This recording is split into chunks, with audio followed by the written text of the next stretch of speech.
bolehkah niat puasa sunnah Senin Kamis disatukan dengan niat puasa Syawal? Masya Allah, nggak mau rugi ya. Baik.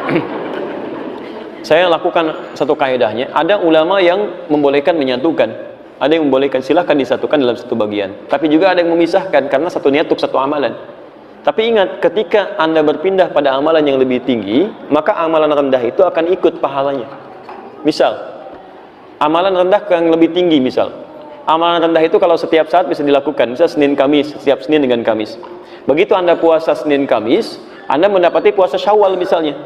Ya, berkaitan dengan puasa Seninnya, Anda niatkan Syawalnya, itu Seninnya otomatis dituliskan pahalanya. Karena kebiasaan Anda sudah mengerjakan itu. Nah, rumusnya pindahkan amalan yang rendah, pindah ke yang tinggi. Begitu mengerjakan di yang tinggi di satu yang bersamaan, maka amalan yang biasanya yang rendah sudah dituliskan pahalanya. Jangankan yang ini, Anda puasa Senin Kamis misal. Terus Anda pindah ke puasa Daud.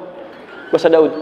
Ya, jadi ketika Anda puasa Daud, bisa Senin puasa, Selasa tidak, Rabu puasa, Kamis. Anda biasa puasa Senin Kamis, nah Kamisnya nggak usah puasa. Nggak usah puasa. Ingat, puasa Senin, Selasa tidak, Rabu puasa, Kamis tidak. Jangan Kamis Anda puasa lagi. Karena Daud itu puasa sehari, puasa tidak. Sehari lagi tidak. Nah, Anda kalau sudah pindah Senin Kamis, berpindah ke puasa Daud, kebiasaan Senin Kamisnya itu sudah tercover di puasa Daudnya. Jadi walaupun puasa Kamisnya Anda tidak puasa, nah Anda sudah dihitung berpuasa karena kebiasaan Anda sebelumnya. Hadisnya yang tadi di Al-Bukhari, "Idza maridal 'abdu aw safar kutiba lahu mithla ma kana 'alaihi muqiman sha'iman." Jelas ya?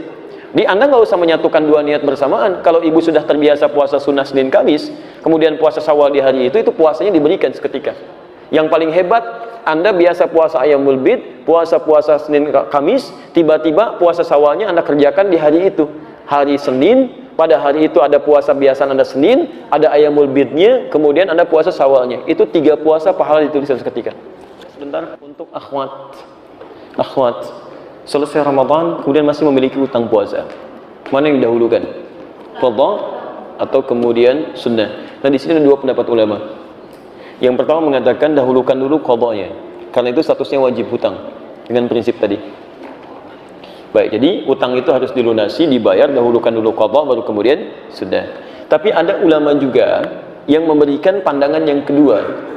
Mereka berpendapat boleh bagi yang khawatir kehilangan puasa sunnahnya Syawalnya karena waktunya terbatas Syawal, sedangkan qadha terbentang sampai Ramadan berikutnya, maka dia boleh mendahulukan yang Syawal dulu, kemudian setelah itu baru tunaikan yang qadha. Dalilnya diambil dari kejadian yang menimpa Sayyidah Aisyah radhiyallahu taala anha. Beliau pernah mengqadha puasanya di bulan Sya'ban yang ketika berjumpa dengan Ramadan berikutnya. Jadi ini pandangan yang mutasahilin, yang meringankan. Tapi kalau Anda tanya pendapat saya lebih memilih pendapat yang pertama di antara 2 ini. Jadi dahulukan dulu qadha, kemudian puasa sunnahnya.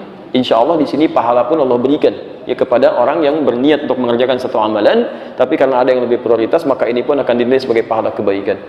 Kenapa? Karena mohon maaf, Anda menunda ibadah wajib, belum tentu Anda bisa menjamin hidup di hari selanjutnya. Ketika Anda tunda, Anda meninggal, Anda mau bayar pakai apa gitu kan? Jelas di sini ya?